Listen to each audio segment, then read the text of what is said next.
जितना बोलता जाओ उतना लगाते जाओ, रोज करो। डालोगे तो मुसीबत बनाओगे अपने लिए, ध्यान रखना। कल कर लेंगे, परसों कर लेंगे, नरसों कर लेंगे, तो कल परसों नरसों में कुछ ना होगा। नहीं करते रहेंगे तो 15 तक खत्म हो जाएगा। उसके बाद आगे आ जाएगा। कल टाइम एंड मोशन हो गया था।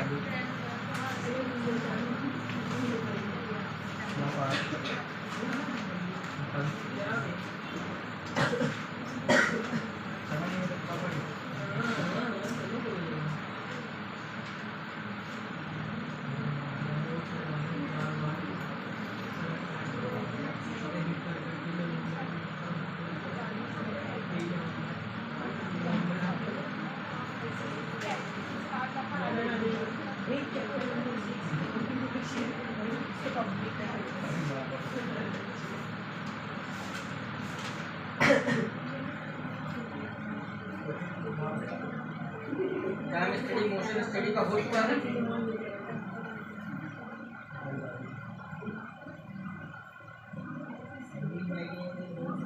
अच्छा ये बताओ, advantage of management, scientific management बन जाएंगे। Page number 48।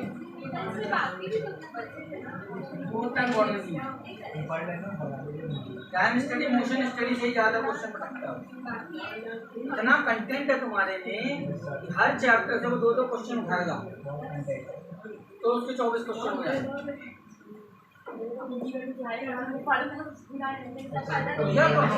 इसीलिए मैंने वो जो नोट्स भेजा है उसमें देखो ना, सेलेक्टेड क्वेश्चन है कि उतना ही पढ़ो बस, उससे ज्यादा डीप जाने की जरूरत नहीं है। या तो अपना पूरा पढ़ना है तो पढ़ो, पढ़ाने की जरूरत क्या है, आपको पूरा ही पढ़ना है।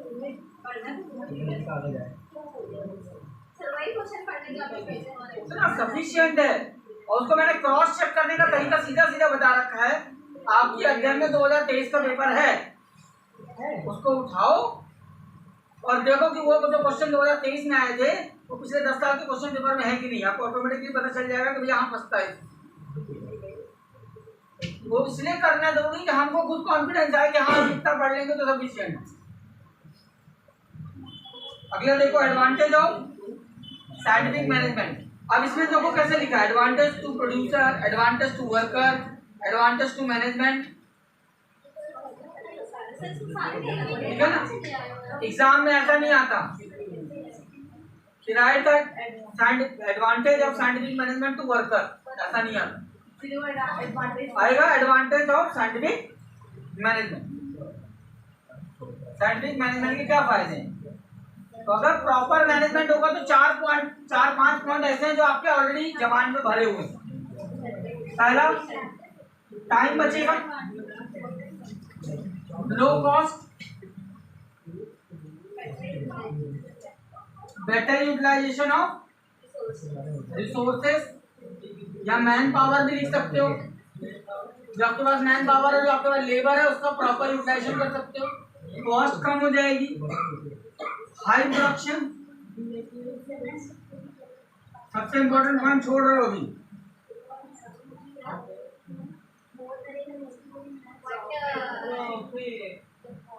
अल्टीमेट गोल क्या है?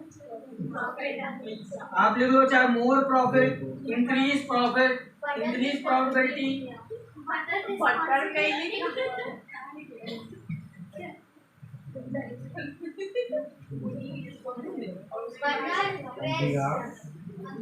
बेटर यूज ऑफ रिसोर्सेज या मैन पावर, है ना। मैं आपको आपकी वर्डिंग में याद कराना चाह रहा हूँ। क्या है बोलो? बटर लिखा है यार, बटर का पीछे छोड़ दे। अब बटर पूरा लिखा है। अब तुम लिख लेना। अब देखो इसमें क्या लिखा है, reduce in cost of production. अब इसमें लिख दिया reduce in cost of production. अपन ने क्या लिख दिया? लिख दिया। सेंटेंस अलग अलग बुक में अलग अलग होगा, ऑब्जेक्टिव वही है, कॉस्ट घट गई। अगला क्या लिखा है? Better quality product, better use of resources. Next specialization ये मैन पावर से रिलेटेड है कि आपको स्पेशलाइजेशन होगा तो आप सही तरीके से लोगों का यूज कर पाएंगे। ठीक है, लिखा है avoidance of dispute between labour and management, ये अलग पॉइंट है। भाई जो डिस्प्यूट होंगे वो रिजॉल्व होंगे अगर प्रॉपर मैनेजमेंट होगा तो। Benefit of division of labour, वही मैन पावर में आगे फिर लेबर का प्रॉपर डिवाइडेशन कर पाओगे कि कौन से काम को कितने लोग मिलके करेंगे। Reduce labour cost, lesser production time, saving of time. एक और वर्ड यूज कर सकते हो जो कल अपन ने यूज किया था,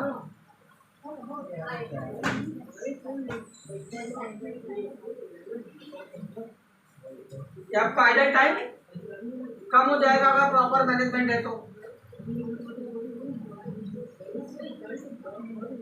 इसमें से ऐसे कौन सा पॉइंट है जो तुम्हारे समझ में नहीं आ रहा है ये बता दो। बहुत सारे पॉइंट है पर ये अपने खुद के बनाए हुए पॉइंट है, या आप एग्जाम के हिसाब से अपने पॉइंट खुद बना लो ताकि आपको आसानी से याद हो जाए। लेकिन 4 ही पॉइंट है, 4 नंबर का आना ना मैक्सिमम। अगर अच्छा मैनेजमेंट है तो प्रॉफिट बढ़ जाएगा, कॉस्ट घट जाएगी, टाइम बचेगा और हाई क्वालिटी गुड्स मिलेगी। जितनी बार आप बात करोगे ना अपने आप से उतनी बार नया पॉइंट निकल के आ जाएंगे। कोरोना के बाद 6 से 4 पे आ गए तो 5 साल बाद 4 से 2 पे आ गए। क्या?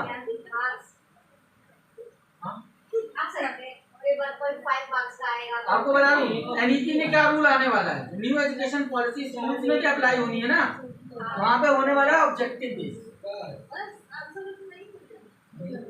डिस्क्रिप्टिव को खत्म करने के मूड में, यानी सीधा सीधा बस गोला मारो और निकल लो।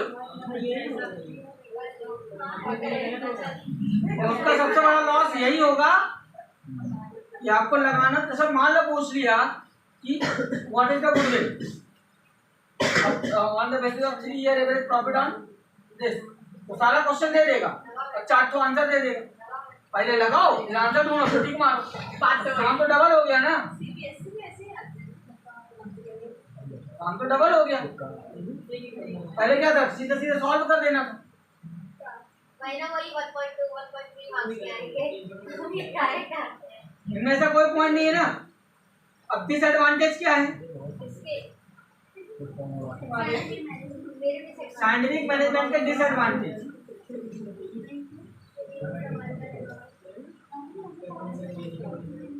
पहला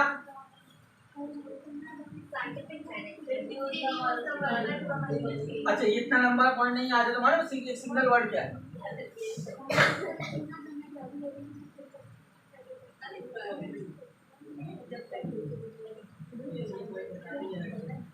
ये जनरेट अनएम्प्लॉयमेंट, क्यों?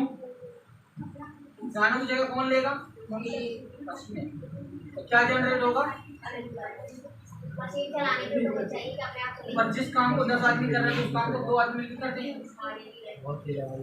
तो 8 आदमी तो अनएम्प्लॉयड हुए ना। देखो ऐसा नहीं है, उसका दूसरा भी तोड़ है। जब वो 2 मशीन जो मशीन आएगी तो उस मशीन को बनाने के लिए भी तो लेबर लगी होगी कहीं, क्योंकि वो नया इन्वेंशन है। लॉजिक है ना भाई। इस पे एक कहानी हम लोग को पढ़ाई थी सर ने। एक गांव था, वहाँ सारे लोगों के पास एक ही काम था, बहुत पुराने जमाने की बात, भगवान जाने का नाम है। अब जैसे सवाल वैसे जवाब, गाँव का नाम पूछा मैंने वैसे जवाब दिया ना, भगवान जाने। जरूरी है नाम का। दे आओ। वहाँ के लोगों के पास एक ही वर्क था, सुबह उठ के जाते थे मछली पकड़ने, शाम को लाए उसी को पकाया, वही उनका खाना, केवल इतना ही काम। एक समय क्या हुआ जब लोग यही लायक थे तो सारे लोगों के पास जॉब थी, सबके पास काम था ना, वो उठना मछली पकड़ना है, ऐसी थी नहीं ना उस समय जमाने। अल्टीमेट ऑब्जेक्टिव क्या है लाइफ का, पेट भरना। तो उनका ऑब्जेक्टिव क्या था, जाओ मछली पकड़ो, लाओ पकाओ खाओ फिर सो जाओ। हुआ क्या, 2 लड़कों ने डिसाइड किया यार हम बिजनेस करते हैं। उन्होंने बोला यार ऐसा कुछ बनाए जिससे हम ज्यादा मछली पकड़े। ज्यादा मछली पकड़ेंगे, ज्यादा मछली पकड़ने के लिए उन्होंने क्या बनाया, जाल। अब वो मछली पकड़ के लाते थे, समझना बात है, ज्यादा क्वांटिटी में मछली आ रही थी तो वो खुद तो यूज कर ले रहे थे, जो एक्स्ट्रा बचे उसका क्या करें, तो वो जो दूसरे अड़ोसी पड़ोसी गाय मांग रहे उससे उनको दे दिया। अब उन लोगों ने मछली पकड़ने जाना बंद कर दिया, अनएम्प्लॉयड हो गए ना। लेकिन जब ज्यादातर लोगों को जाल के बारे में पता चला तो जाल की डिमांड हुई, क्योंकि उनको जाल बनाते नहीं आता। तो जो अनएम्प्लॉयड हुए तो उन्होंने क्या काम चालू कर दिया, जाल बनाने का। हम जाल बना के बेचेंगे। एक टाइम है ज्यादातर लोग जाल से मछली पकड़ने लगे तो क्या हुआ, समुद्र के जहाँ किनारे पे वो पहले मछली पकड़ रहे थे तो जाल उस एरिया में मछलियां खत्म या कम हो गई, तो उनको गहरे समुद्र में जाना पड़ा। तो गहरे समुद्र में जाने के लिए क्या चाहिए, नाव। तो कुछ लोगों ने जो बेरोजगार थे उन्होंने क्या काम चालू कर दिया, नाव बना। तो ऐसा नहीं है कि इसकी वजह से अनएम्प्लॉयमेंट जनरेट होगा, but just because this point कि हाँ अनएम्प्लॉयमेंट कुछ हद तक जनरेट होता है, ठीक है ना। कहानी अच्छी थी। तो अगर कोई नई अगर कोई चीज नई जनरेट होगी या इन्वेंट होगी या साइंटिफिक मैनेजमेंट आएगा, अनएम्प्लॉयमेंट आता है बट वो एम्प्लॉयमेंट भी लेके आता है। जैसे अच्छी बताओ, जब वो आया ऑनलाइन लर्निंग, ऑनलाइन लर्निंग का सिस्टम आया बायजूस, तो क्या उसकी वजह से स्कूल कॉलेज बंद हो गए या टीचर बेरोजगार हो गए, आप तो अभी तक काम है नहीं हुए ना। हाँ, एम्प्लॉयमेंट कैसे जनरेट हुआ, और ऐसे लोग जो घर बैठ के केवल पढ़ाना चाह रहे थे उनको अपॉर्चुनिटी मिल गई, जैसे आप अनएम्प्लॉयमेंट रिड्यूस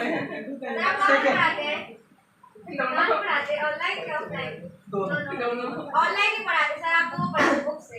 बच्ची भी आ रही है सर भाई, टैबलेट दे देगी लो चलाती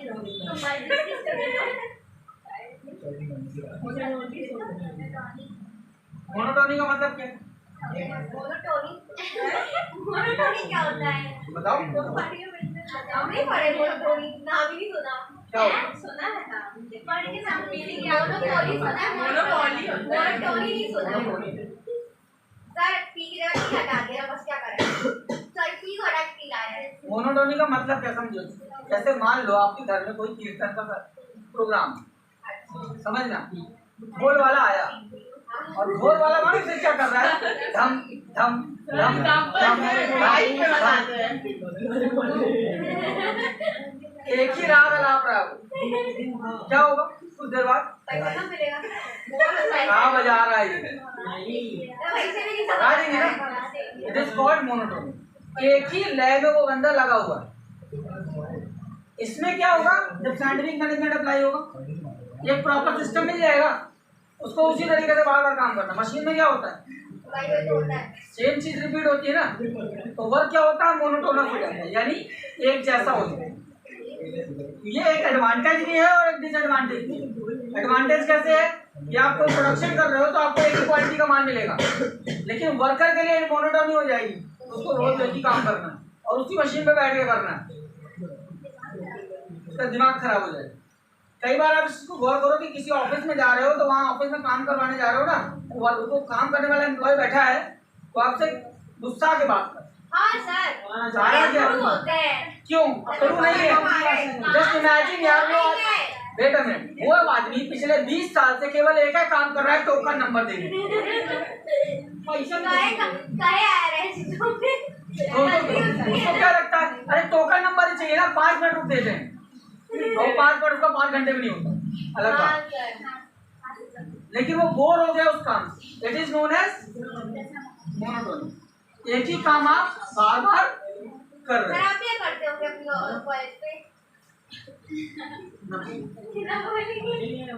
कॉलेज वाले भी देखते हैं फिर तो मैं भी दिख जाऊंगी। हाय, क्रिएशन ऑफ, ये तो हो गया नहीं वाला, स्पीकिंग ऑफ बर्गर्स, क्रिएशन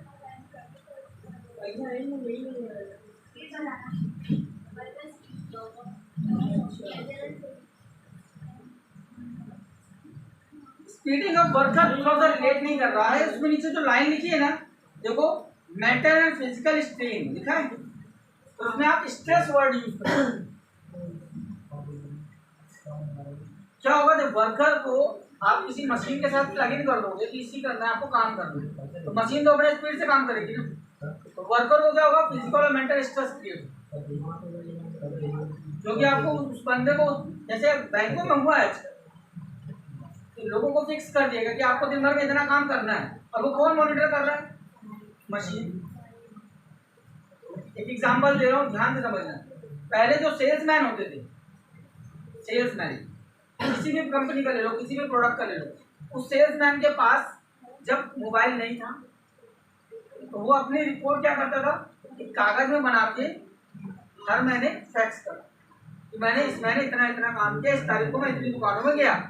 तो कई बार क्या करता था, दुकान जाता नहीं, घर में बैठ के रिपोर्ट बना के सेंड कर दिया और पैसे ले लिए। कंपनी ने क्या किया, जब मोबाइल आया, ऐप का मेथड आया, तो कंपनी ने क्या किया, ऐप बनवाया और कंपनी को ऑलरेडी मालूम है कि मेरे इस जिले में या इस शहर में कितने दुकान है, ऑलरेडी रजिस्टर्ड है, कौन दुकान का मालिक है वो रजिस्टर्ड है। अब कंपनी क्या करती है, पर डे उसके मोबाइल में आ जाता है तो तुमको इन 10 दुकानों में जाना है। समझना बात, स्ट्रेस की बात कर रहा हूँ। पहले से आकर सुबह सुबह 10 दुकानें ये है जहाँ जाना है। अब क्या उसमें बोला गया, जब आप घर से निकलोगे, जॉब स्टार्ट करोगे, जब स्टार्ट करोगे तो वहाँ लोकेशन ऑन करोगे। अब लोकेशन ऑन की, अब उसकी मजबूरी है कि उसको उस दुकान में जाना पड़ेगा और उस दुकान के साथ सेल्फी लेनी और वो अपलोड करनी पड़ेगी। क्या हुआ इससे, उस जो एम्प्लॉय है उसकी अकाउंटेबिलिटी फिक्स हो गई, उसको 10 दुकानों में जाना है या उस काउंटर में अरेंजमेंट करने के बाद उसकी फोटो डालनी है। इससे क्या हुआ, अकाउंटेबिलिटी फिक्स हुई, तो लेकिन एम्प्लॉय के अंदर क्या जनरेट हुआ, हाँ कोई भी डिलीवरी देने आता है तो आजकल वो प्रोडक्ट का स्नैप करके कई लोग खींच कर डालते हैं, कई बार ग्राहक को दिया वो प्रोडक्ट का फोटो खींच कर डालते हैं। अलग अलग रूल टाइम टू टाइम आता है जैसे वर्कर के हिसाब से। It is generated stress, employ के दिल में टेंशन जनरेट होता है कि मुझे इतना ही काम खत्म करना है, ये काम खत्म नहीं हुआ तो मेरे को पेनल्टी लग जाएगी। This is the disadvantage of scientific management.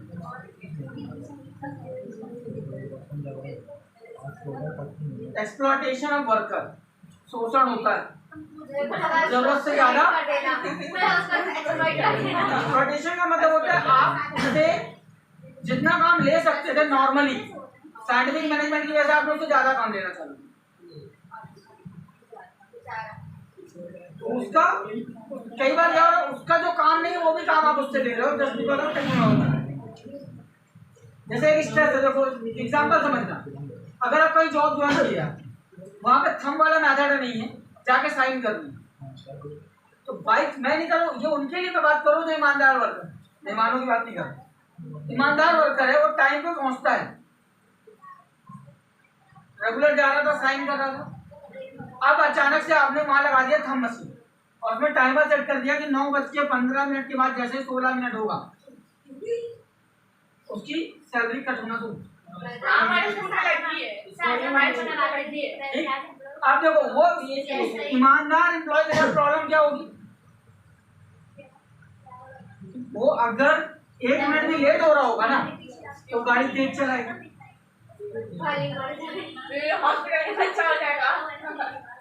बात समझ में आ रही है। आपने साइंटिफिक मैनेजमेंट यूज इसलिए किया कि लोग टाइम दे आए, और वो इनडायरेक्टली क्या क्रिएट कर रहा है, स्ट्रेस, टेंशन क्रिएट कर रहा है, मान रहे हैं।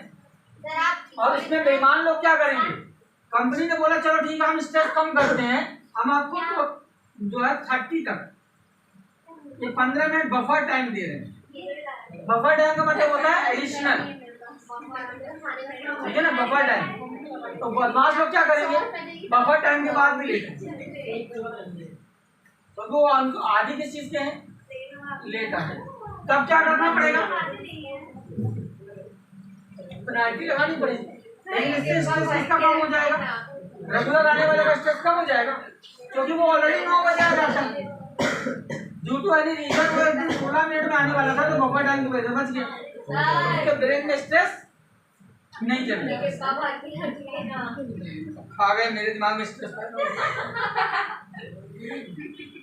खाली अच्छा ही लगता, भरा हुआ हमको अच्छा नहीं लगता। सर ने बोला था दिमाग छोड़िए, आप कुछ भी खा सकते हो।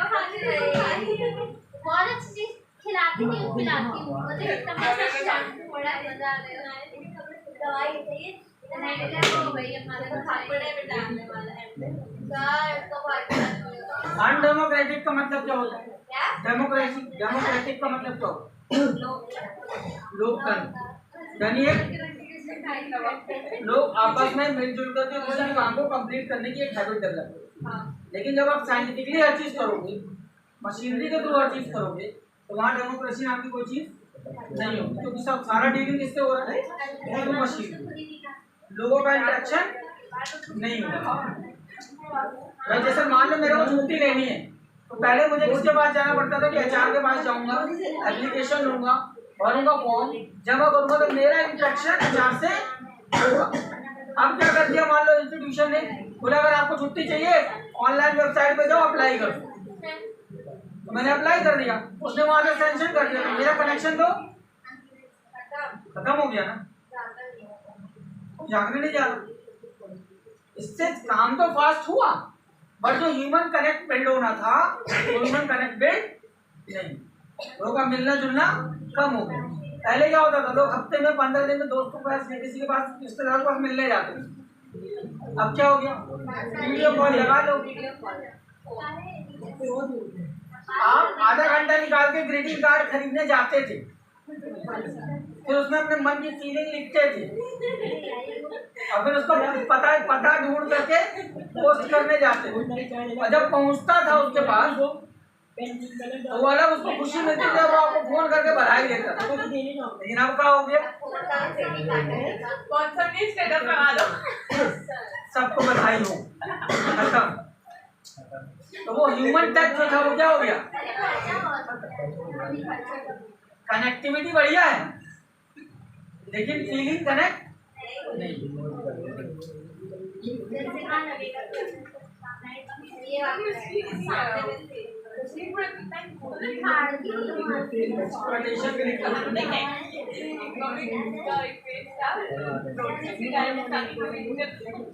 ये कुछ क्या है, साइंटिफिक मैनेजमेंट का डिसएडवांटेज है, कुछ नुकसान है, ठीक है ना। जरूरत से ज्यादा काम मशीनों के माध्यम से लिया जा रहा है, लेबर को जो 10 आदमी काम एक आदमी को दे दिया, मशीन पे बैठा दिया, करते हो। मैं अपने फ्रेंड की दुकान का एग्जांपल ले लेता हूँ, उसके यहाँ बॉक्स बनते हैं मिठाई की, जब उसका कॉर्नर को फोल्ड करके स्टेपल लगाना हो, समझना बात, स्टेपल लगाना है, 4 लेबर बैठती थी पहले, दिन भर में वो 2000 डब्बों में स्टेपलर लगा पाती। अब क्या हुआ मालूम है, उसने एक मशीन लगाई, एक लेबर को बैठाया, और बस नीचे पैर में वो क्या करते, मशीन का बॉक्स रखते हैं, पैर से दबाता जाता है। एक बंदा दिन में 4000 डब्बों में स्टेपलर लगा दिया। अब देखो क्या फायदा हुआ, एम्प्लॉयर को क्या फायदा हुआ, 2000 की जगह 4000 डब्बे स्टेपलर हो रहे हैं, किसको फायदा है, एम्प्लॉयर को। एम्प्लॉय का क्या हुआ, वो दिन भर लगा और 3 आदमियों को उसने दूसरे काम पकड़ा दिया। नो डाउट टेक्नोलॉजी का फायदा हुआ, और वही एम्प्लॉई उसी काम को 4 एम्प्लॉय मिलकर करते 2 दिन, अब वही काम एक एम्प्लॉय कर रहा है 1 दिन में। बात समझ में आ रही है? तो this is called scientific management के डिसएडवांटेज में क्यों रखा है। ह्यूमन कैरियर बैकग्राउंड से गलत है, लेकिन अब पढ़ना कुछ तो लिखना है, तो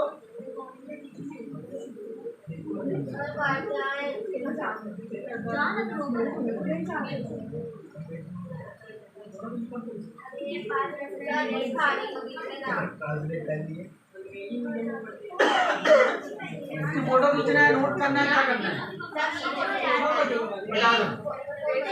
देख रहे हैं होगा, एक फोन दो ना,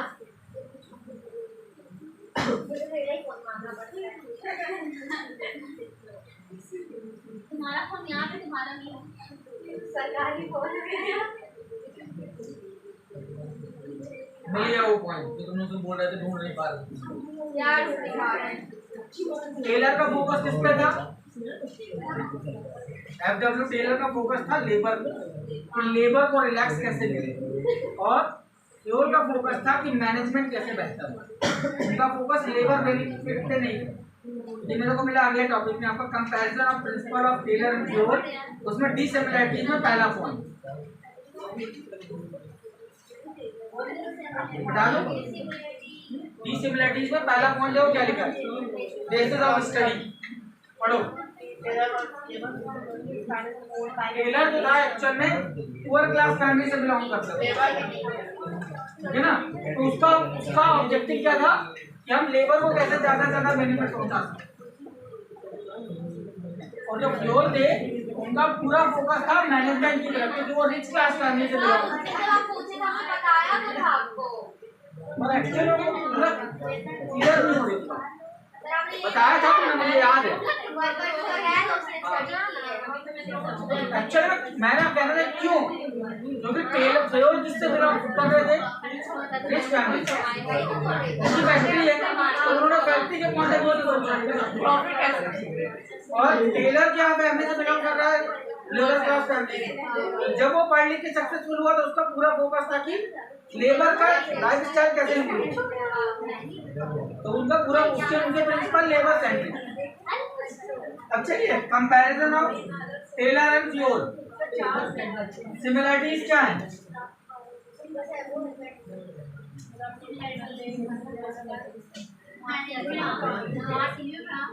दोनों में सिमिलरिटी क्या है? दोनों का फोकस किसमें है?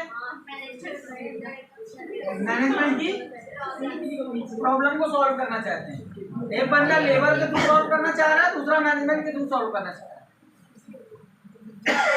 दोनों का ऑब्जेक्टिव मैनेजमेंट की जो इश्यूज है उनको खत्म करना। दूसरा ह्यूमन एलिमेंट, सिमिलरिटीज की बात कर रहे हैं अपन। इनका दूसरा फोकस क्या था? Human element. दोनों ने स्टडी किस पे किया? ह्यूमन। एक ने किस पे स्टडी किया? लेबर। दूसरे ने स्टडी किया मैनेजर। पर दोनों है तो आदमी ना, है तो इंसान। दोनों ने स्टडी की है इंसानों की एफिशिएंसी पे। दोनों की अप्रोच क्या है? साइंटिफिकली हम किस तरह से रिसोर्सेज को ज्यादा यूज कर सकते हैं या प्रोडक्टिविटी को बढ़ा सकते हैं। अगला है साइंटिफिक। दोनों का कहना क्या है? काम को बांटो। एक आदमी को सारा काम देने से बेहतर है स्किल के अकॉर्डिंग काम का डिस्ट्रीब्यूशन होना चाहिए। वही स्पेशलाइजेशन का मतलब क्या है? मैं कॉमर्स पढ़ा रहा हूँ, कॉमर्स पढ़ाने का मतलब नहीं है मैं सब पढ़ा रहा हूँ। मैं आज भी एक्सेप्ट कर रहा हूँ ना कि भाई मैं बिजनेस स्टडी उस एफिशिएंसी से नहीं पढ़ा सकता जो बिजनेस स्टडी का टीचर पढ़ा सकता, because I am not specialized on business study. It is known as specialization. भाई उस फील्ड का, जैसे डॉक्टर वाले फील्ड का एग्जांपल ले लो। आंख में दर्द हुआ, आंख में कीड़ा गया तो कान के डॉक्टर के पास जाएंगे क्या? It is called specialization. ऐसे हर वर्क में स्पेशलाइजेशन है। जैसा फैक्ट्री वैसे लेबर होंगे, वैसे उसकी एफिशिएंसी का काम लेबर को दिया जाए।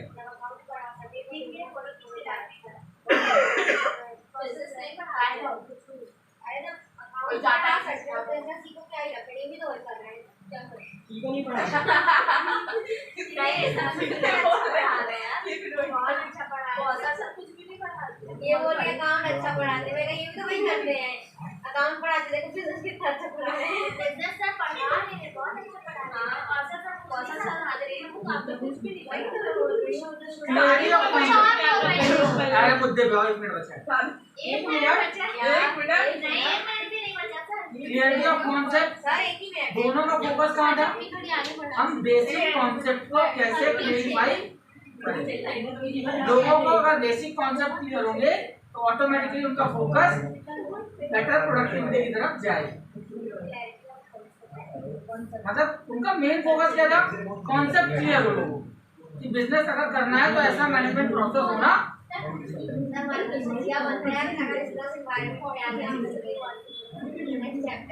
दोनों का फोकस था कि जो मैनेजमेंट है वो प्रोफेशनल तरीके से होना चाहिए, कोई भी ना करने लगे।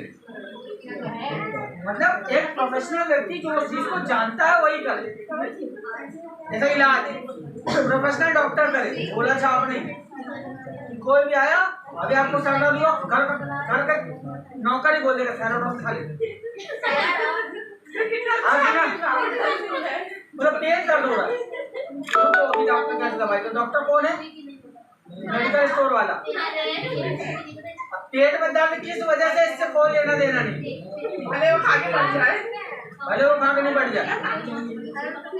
तो उनका कहना क्या था, प्रोफेशनलिज्म होना चाहिए, हर फील्ड का प्रोफेशनल बंदा उस काम को करे। बाकी डिसेबिलिटीज कर